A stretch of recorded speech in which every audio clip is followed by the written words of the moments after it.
Citizens of Livland, it is my great honor to address you today and inform you of our plans for the future. First, I would like to thank you all for being with us. Your dedication to this country is truly inspiring. And to my Privy Council, you have been faithful protectors of our nation's interests, and you also have been good friends. May God keep you in his care.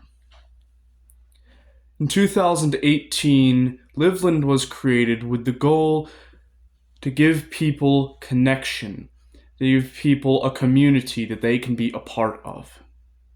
We are now faced with the realization of this goal in our time, one we have fought so hard for 6 years to accomplish.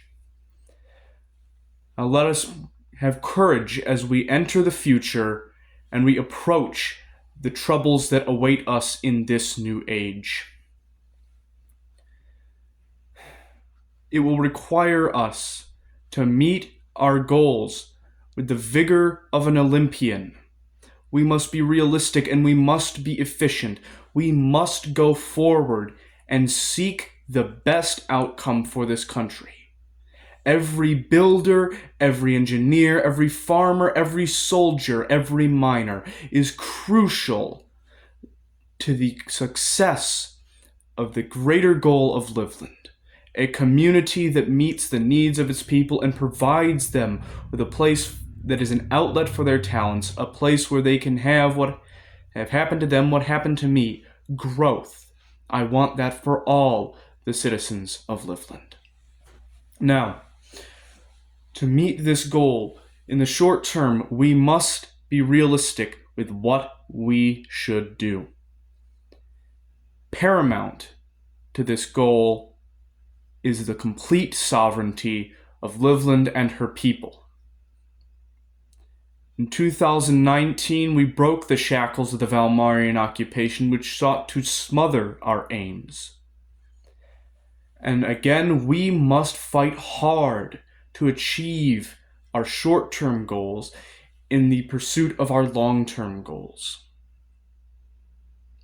To creating a strong community, we must have 1, a kickstart to our industry.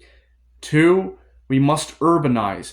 And 3, we must have a modern and efficient national defense. Towards our first goal, we have created the Opal Research and Development House under the Ministry of the Industry. Its job, at present, will be to create an agricultural system that allows for quick harvesting and quick replanting, so that we can 1, solve the food shortage crisis, and 2, have something to export that will kickstart our economy. From there, we will move to our second phase, which is urbanization. To this end, a city planning committee has already been established, and it will be their job, once we approach the second phase, to grid out where things will be, create zoning regulations, and overall make it so that Livland can have a beautiful and functional city that serves as a base of industrial and trade activity, so that we can have a functioning economy and a defensible capital. Thirdly, a national defense. To this, we have gotten ourselves a blessing of an alliance with the Eternal Chimerian Empire, and they, in the terms of this alliance, are sending military advisors to aid the training of our troops. Furthermore, we intend to join the Storosian League, which will defend all of its members, including us, and we will come to the defense of anybody within this league who needs it. On a more local scale, we intend to have everybody essentially as a reservist. Everybody must serve in the military twice a month, once with your unit, and second, the army as a whole. We are not very large at this time. Therefore, this is a necessity for national defense, that we are prepared for the inevitability of war in the future. We must grasp that. Before it comes to us, we must wrestle with the reality of violence. We must be prepared to defend Livland in the achievement of our goals. I wish there was more I could tell you. And I had more planned. Unfortunately, I cannot give those to you now. This has been done ad lib. This has been done ad hoc. We have had roadblocks put in our way every single step we have taken. From the southeast, we move to the middle. From the middle, we will move south. We intended to have more industrialization, to have more creativity that we would exploit. Unfortunately, due to the circumstances surrounding Redstone, this is likely not going to be possible for one or two of the things we've dreamed of, which would have fueled much of what we intended for industrialization. We already are struggling, but we will struggle together. And in that struggle, Livland will become greater than it has ever been before. And together, we can make this nation great. We can make a name for ourselves, and we can accomplish the goal that this be a place where people can grow, where people can become more. It is in all of our hands. We have faced struggle and hardship before, and God willing, our spirit will not be crushed ever. It was not crushed when we were occupied. It was not crushed at the end of the war that forced us to migrate here.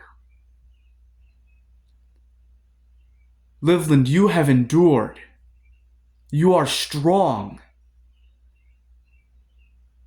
And even though we have been beset on all sides by difficulty, even though everything is against us, I am confident in this people's ability to rise to the challenge and to stick it to all that oppose us, to stick it to everything that gets in our way. Because through this time of trial, we will become great just as we have before. And all of you are inheritors of a great history of struggle and overcoming, of achievement, of greatness.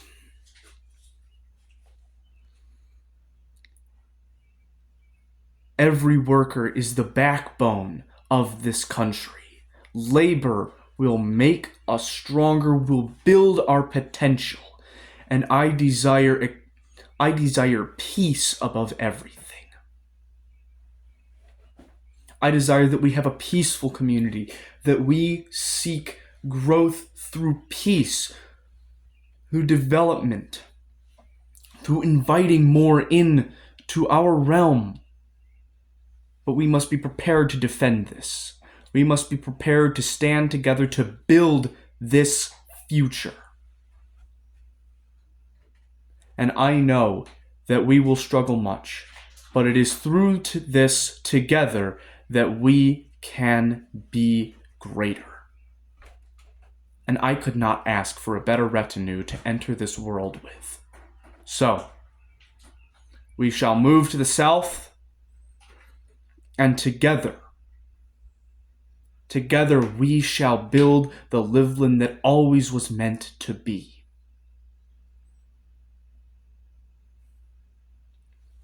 I am proud of you. I am proud of all you have fought for and all that you are here for. Now, let us do this together. God save Livland and prosper